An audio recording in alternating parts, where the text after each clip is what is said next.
We remain steadfast in our commitment in delivering local news that matters. Stories that inspire. Enriching the lives of Filipinos in the Philippines and across the globe. This is your GMA Regional TV. Buong puso para sa Pilipino. Ini ang GMA Regional TV Balitang Bicolandia.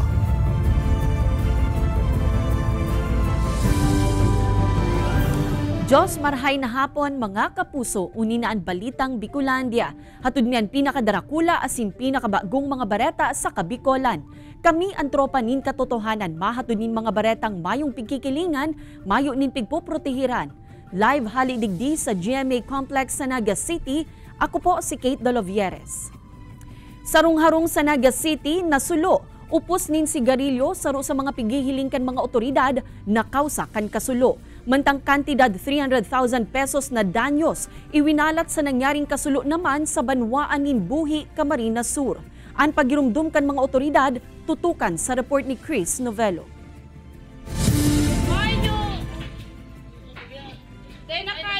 Nagkasiribot sa pagkondusir ng bucket relay ang mga residente sa Barangay Pacol, Naga City, Kasubangi. Inabot nin first alarm ang nangyaring kasulo, natulos man na pinagrespondihan kan BFP Naga asin iba pang fire volunteer. Natatakot po kayo kami kaso po, sir. Nagbabaliw na po kayo sa likod mi. Totally damaged ang harong asin nasa 10,000 pesos man ang winalat na danyos kan kasulo. Maswerteng mayo man ng nakulugan sa insidente. Sa presente, nagpapadagos pa ang investigasyon kan mga otoridad sa gabos na anggulo kan posibleng pinagikanan kan kalayo. Tinitingnan namin yung angle na baka napabayaan yung sigarilyo. Sa Banwaan ning Buhi, Camarines Sur, nasulo sa mismong aldaw kan kapaskuhanan sa Harong sa Barangay Tambo kan nasabing Banwaan. Faulty electrical wiring ang bigihiling na kausa kan kalayo na nagwalat ng pigakarkulong 300,000 pesos na danyos. Ngunya na holiday season, liwat na nagpagiramdom ang mga otoridad na doblehon ng pag-iingat maging rigmat asin nikay ng paggamit ng open flame, siring kan kandila, gaser asin sigarilyo para maibitaran ang parehong insidente. Kay banan si Carlo Abonita, Chris Novello, Balitang Bicolandia.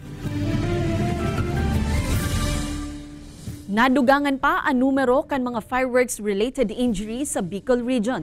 Sa datos kan DOH Bicol, poon Disyembre 21 hasta Disyembre 26, nagpakol na sa 8 katao ang idinalagan sa ospital makalihis na maputukan. Pinakahuring insidente ang nairehistro sa Banwaan kan Kanaman, Camarines Sur kung sa inagsapo nin eye injury ang biktima huli sa boga o improvised cannon. Sa 8 insidente, boga ang may pinakadakol na naapektaran. Katakod kaini nagpagirumdom ang DOH sa publiko na maggamit na sananin mga alternatibong pamparibok urog na sa pagsabat kan bagong taon. Mga fireworks designated areas sa Naga City preparado na. Mantang bentahan kan paputok sa Daet Camarines Norte, maluya pa sa ngunyan sigun sa mga paratienda. Uyan report ni Rosie Nieva. Pirangal daw ang bagong taon, preparado naman ang mga fireworks designated areas kan mga barangay sa siyudad ni Naga. Arob kan San Felipe na nakaalerto na subuot sa ngunyan ang mga opisyal kan barangay mantang paparanian bagong taon.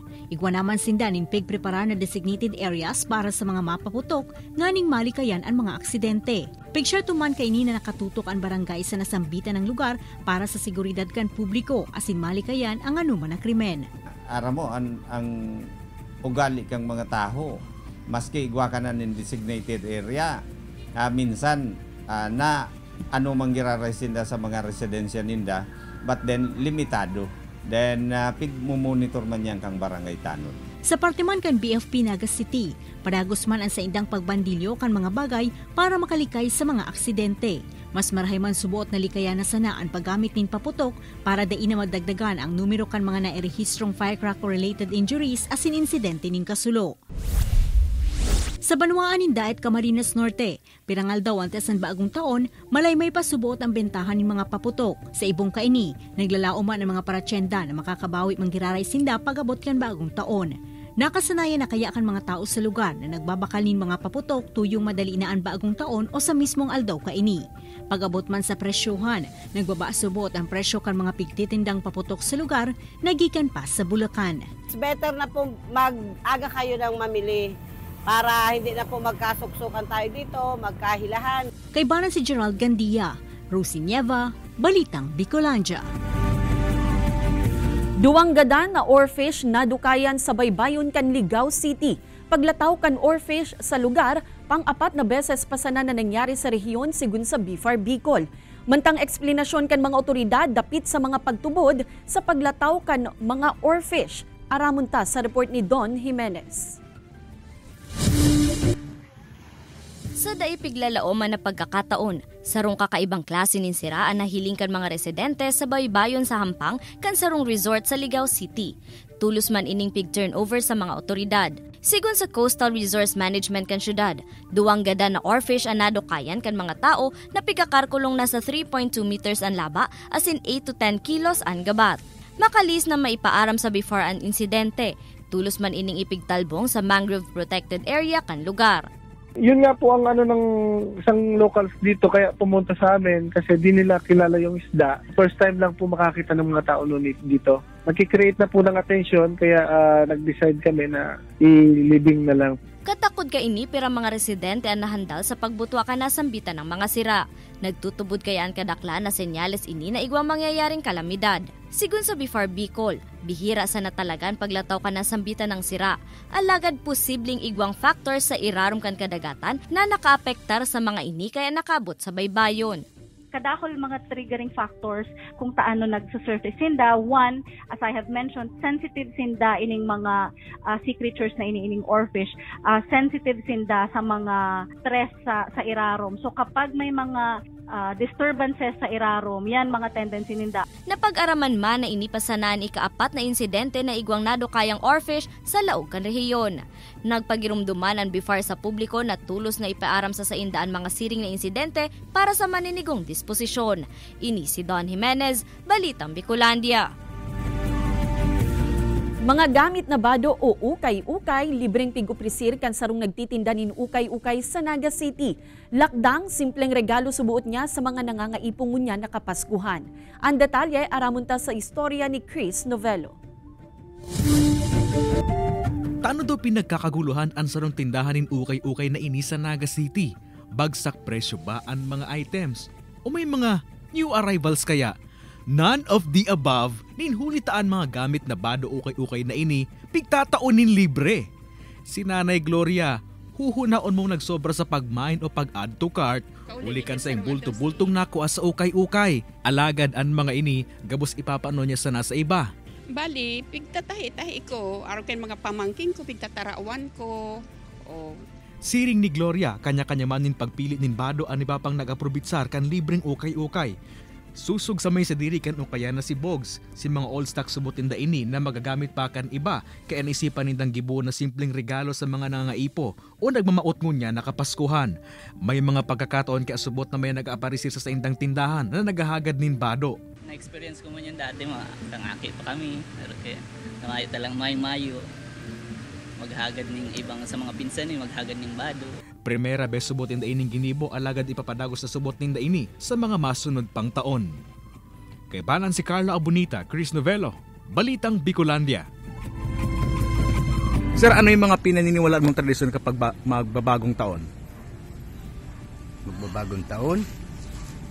Yung mano ka sa kataid mo, magbigay ka para sa Pasko. Kasi ang Pasko para sa lahat. Bako man yung pinipili. Kung meron ka, magtao ka. Kung mayo, di pasensya ka. Ano yung pinaniniwalaan mong tradisyon kapag mag-New Year? Sabi, maglukso da para maglangkaw. Iyo, dapat ngayon nag-aapon ng bariya sa pintuan. Tsaka dapat kompleto ang 12 na prutas. May prutas na bilog sa mesa. Tapos yung mga bata tatalo ng 3 beses. Ini ang GMA Regional TV Balitang Bicolandia. Ini ang GMA Regional TV Balitang Bicolandia.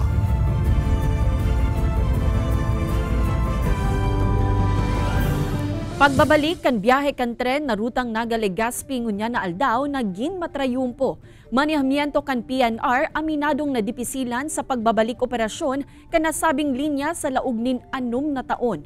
Ani ba pang detalye aramunta sa pagtutok live ni Chris Novello. Chris?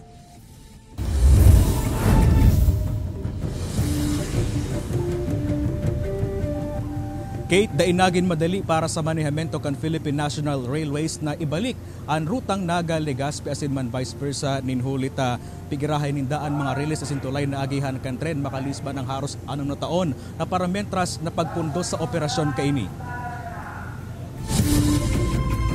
Abril 2017 kan sinuspindi ang operasyon kan PNR sa rutang Naga-Legazpi Naga sa Bicol Region huli sa kakulanganing train coaches asin locomotives.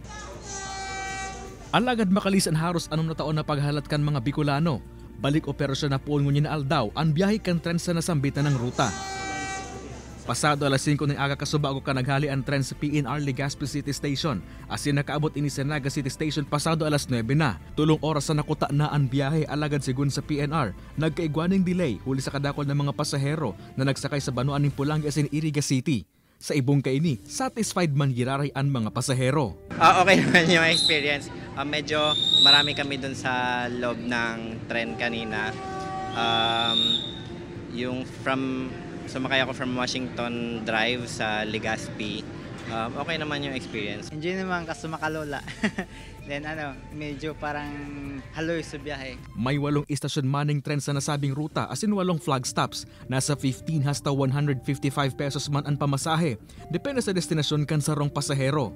Aminado man ang PNR na dainagin madali ang liwat na pagbabalikan na sambitan ng biyahe sa labisang 14 kilometrong ruta na nagkokonekta sa duwang dakulang syudad sa rehiyon. Quite challenging lang yung pag-construct namin ng bridge doon sa may San Francisco Ginubatan. Yun yung bridge na kailangan magtugtong para mabuksan yung Naga-Legazpi. Nag-overtime kami, nag-trabaho ng weekend para ma-meet ang deadline. Sa pagbabalikan rutang Naga-Legazpi, dalan subot ini para mabuksan naman ang iba pang ruta sa laog asin luwas kan rehiyon. Mantang positibo man ng PNR asin mga LGU na makakatabang ini sa pag-uswag kan ekonomiya asin turismo sa rehiyon.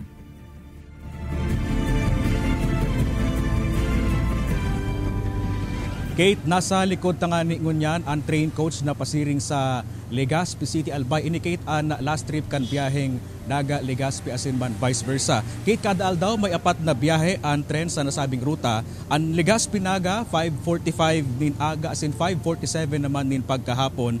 Mantang ang Naga-Legazpi 5:38 nin aga asin 5:30 naman sa pagkahapon. Nangapod man Kate ang manehemento kan Philippine National Railways sa mga Bicolano na i-patronize o tangkilikon ang paglunad sa tren. Ninhulit na dalman subot ini para buksan pa ani pa pang ruta kan tren bako lang digdi sa Bicol Region magin sa luwas kan rehiyon. Kate? Chris, naunambitan mo kasubago sa imong bareta na saro sa mga rason kung taano napundo ang biyahe kan tren is itong kakulangan sa coaches. Ngunyan sa inhali ang mga bagong coaches na ining mga bagong bagon.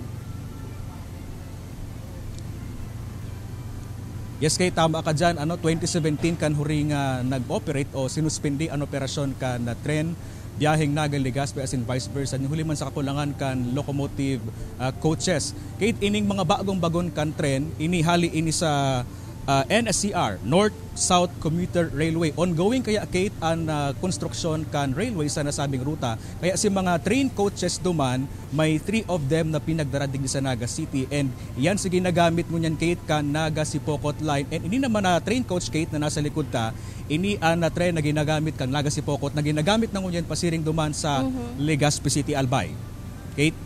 Oo, huring kahaputan Chris, igwa bang pinapautob na speed limit ang PNR? Yes, Kate. Actually, sigon kay Undersecretary Jeremy Rihino ang General Manager kan Philippine National Railways, Kate, sa presente ta bago pa, kadakol pang maninibago mga kababayan ta sa pagbabalik operasyon kan PNR biyaheng Naga-Legazpi vice versa. 50 kilometers per hour na ang dalagan kay inita. Biga-antisiparan Kate kanahen siya itong mabibiglaan tawo kasi balik operasyon na liwat ang Philippine National Railways kaparehan kate kan antisipasyon kan ahensya itong pagbabalik kang naga ligaw vice versa. Taarad na kate kan mga nakaaging aldaw o bulan may mga nadisgrasya baga kan tren kaya ngunyan pinapautob mahigot kan PNR itong speed restriction na 50 kilometers per hour nguna. Kate? Alright, Jos Mabalos, Chris.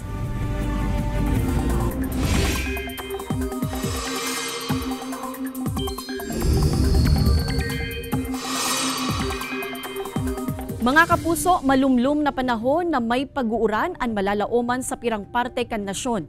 Sigun sa pag-asa, dagos-dagos pa ang paghuyop kan northeast monsoon o duro sa amihan sa Luzon, asin easterly sa Visayas, asin Mindanao.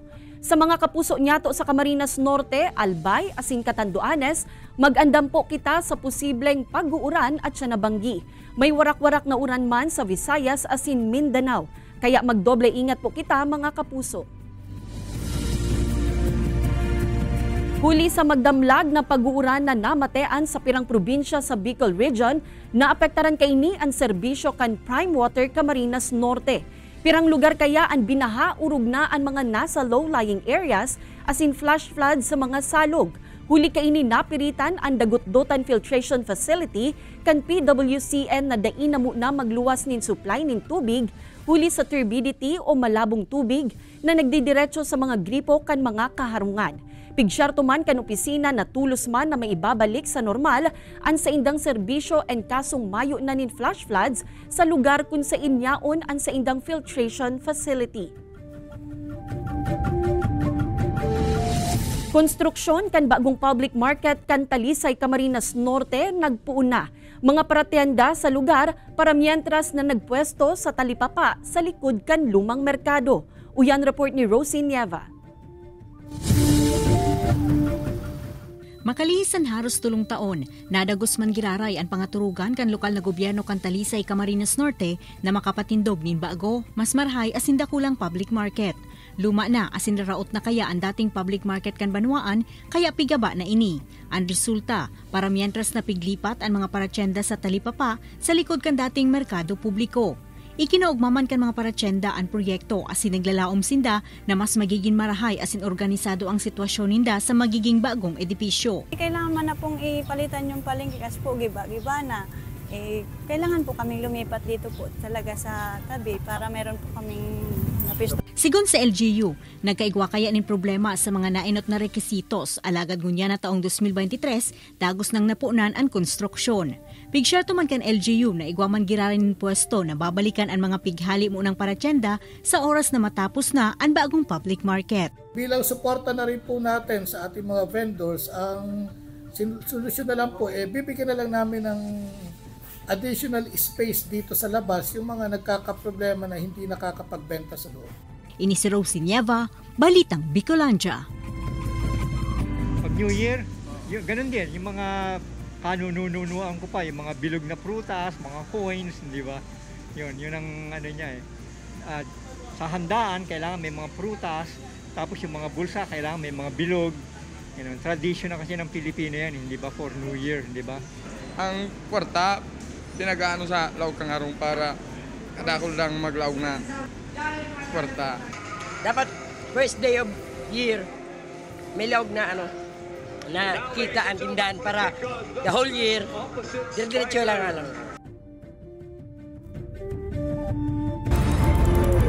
Ini ang GMA Regional TV Balitang Bicolandia. Ini ang GMA Regional TV Balitang Bicolandia.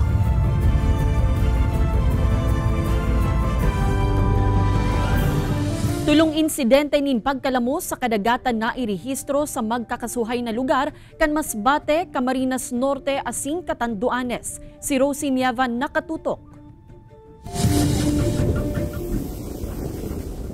Kadana kan madukayan ang parasirang enot ng napabaretang nawawara sa Barangay San Vicente, Bulan, Sorsogon. Disyembre 26 kan madukayan ang sarong baroto sa kadagatang sakop kan Monreal, Masbate.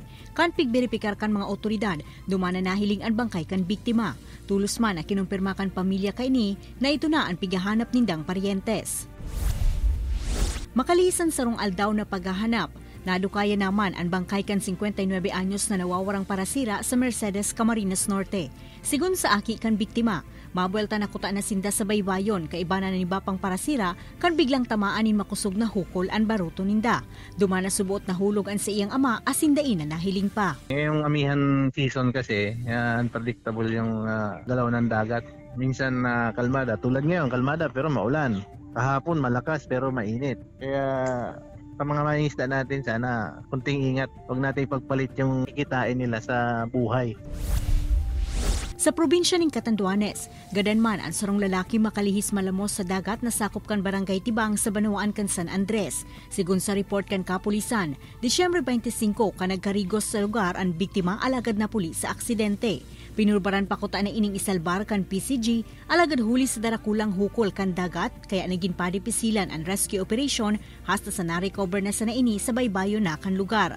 Pigdalagan pa mangkutaan biktima sa ospital, alagad pigdeklara ng dead on arrival kan doktor. Ini si Rosie Nieva, Balitang Bicolandia. Ngunya na holiday season, pinagirumduman kan liderato kan Naga City Police Office ang mga personahe kaini na maging responsable sa paggamit nin badil. Day kaya mapautob nin muzzle taping ang kapulisan sa service firearms kan sa indang mga personahe. Pagpapahiling subuot ini na tiwala ang liderato kan PNP sa mga personahe kaini na daim mapaputok o makumitir nin indiscriminate firing ang mga kapulisan. Kasabay man subuot kaini kan pagpapangalad sa sainda na magpaputok nin service firearms. Mahampang man subuot ang mga ini sa maninigong penalidad ang kasong mapatunayang ginamit sa indiscriminate firing ang saindang mga badil. Transport sector padagos na naglalaom na mapapaboran ang saindang kahagadan na maipundo ang PUV modernization sa katapusan kan taon. Alagad ang kasong madagos ini sa indang mga magiging lakdang aramunta sa report na ini. Kasabay ka nagdadangadang na deadline para sa consolidation kan mga public utility vehicles o PUV operators, nagsunad ka nakaaging Miyerkules nin petisyon ang mga miyembro kan transport group sa Korte Suprema na obhetong ipapundo ang pagpapautob kan PUV modernization program. Sa saindang petisyon, hinagad kan mga ini na ideklarang null and void ang pirang issuance kan government transportation agencies asin mag-issue nin temporary restraining order o TRO para pugulan ang mga respondent na ipautob ang jeepney modernization. Katakod ka ini, naglalaom ang mga transport group sa syudad ni Naga na dangugun man giraray kan gobyerno ang sa indang kahagadan. Ang tamuyan na lang ng pangapudan kay Mr. President kung ano kondisyon niya, talagang ngalan na kami hanap buhay. Nasa iya po yan. Kung dadangugun niya po sa mudang pinaglalaban na kami mga driver, operator, salamat po. Aminado man ang pirang mga driver na talagang maaapektaran sa indang pagbuhay and kasong dagos ng halion sa tinampo ang mga nagpapasadang lumang jeepney. Dahil na dagos ang jeepney modernization. Iyo. Siyempre dakol po ka maapektar sa mga driver pag inali ng mga luma. Dakol po ka na mga dahil kaya yung mga operator ba sa mga 3 unit, 2 unit. Dahil man kaya magkung bago. En kasong mag-abot ang bagong taon asin Mayo pagiraray ni nangyayari. Mayo naman subot na magiginibuan grupo kundi maglaog na sana sa kooperatiba asin magsunod kun ano ang mawot na mangyari kan gobyerno. Alagad hasa sa day pa nag-aabot ang Disyembre 31. Padago subot nindang ilalaban ang sa indang agrangay. Napag-araman na sa ngunyan, pirang transport group pa man giraray sa manlailain na lugar sa nasyon ang nagkundusin nin transport strike. Ini si Don Jimenez, Balitang Bicolandia. Halaba asin halawig na pila sa MNWD sa pagbayad ng tubig, maiinaan na nin huli ta may opsyon na ang mga consumer sa pagbayad sa konsumong tubig sa paagi nin online payment platform. Uyan report ni Chris Novello. Siring kaini ang sitwasyon sa Metropolitan Naga Water District o MNWD bulan-bulan tuyong Judith o huring aldaw kan pagbayad sa nakonsumong tubig. Relate dyan si Nanay Janet Francisco. Ngunyan aldaw kaya ang due date kan sa iyang bayadan sa tubig. Ngunyan lang po kaya kami nagkakwarta. Saka po ang oras ko po. Alagad worry no more sa mga nasasuya sa pila. nga ni makabayad sana sa bill sa tubig din hulit na pwede na ining bayadan few clicks away. Nakipag-partner kaya ang Water District sa sarong online payment platform para sa pagbayad sa nakonsumong tubig kan mga konsumidor. At long last, pwede na pong magbayad sa MNWD through GCash. And hopefully po, may duwa pa kaming kinakaulay na payment application. Hopefully po, within the next few months, ma-commission ta naman siya. Kinakaipuan sa nang hanapon sa application and bills, asin hanapon ng MNWD, account number kan konsumidor, asin pwede nang bayadan ng bill sa tubig. Makakatabang subot ang inobasyon na ini sa mga konsumidor na dain na mapila pa nin halawig na oras nga isa na makabayad sa indang moroso. Kebaran si Carlo Abunita, Chris Novello, Balitang Bicolandia. Magkatuwang na nagkondusir ang AFP asin PNP nin outreach program sa Naga City. Isinabay kan mga otoridad ang pananaunin grocery items sa mga napapaagi sa Plaza Rizal. Inipig kondusir kasabay kan aldaw kan anibersaryo kan CPP, NPA, NDF tanganing liwat na maiharas ang mensahe asing kampanya kontra sa nasambit na makawalang grupo. Day man maitago kan mga natauan kan pang medianoche items ang sa indang kaugmahan. Apara kan outreach program, nakabantay months asin, naka-heightened alert ang mga otoridad sa ibungkan deklarasyon na ceasefire kan mga rebelde. Sa presente, mayo man ni na-monitor na nagkondusir nin hiru protesta sa syudad kasabay kan naging anibersaryo kan makawalang grupo. Ito lang naman ay reminder sa ating mga kababayan, especially mga kabataan, regarding sa masamang activity ng CPP-NPA at para yun ay hindi na sila makapag-recruit o hindi sila maniniwala doon sa mga nagre-recruit kung mayroon na dito sa Naga City.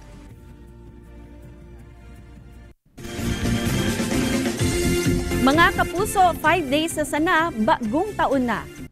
Madadalan ang episode na ini asin iba pang pinakahuring lokal na bareta sa official website kan GMA Regional TV, www.gmaregionaltv.com.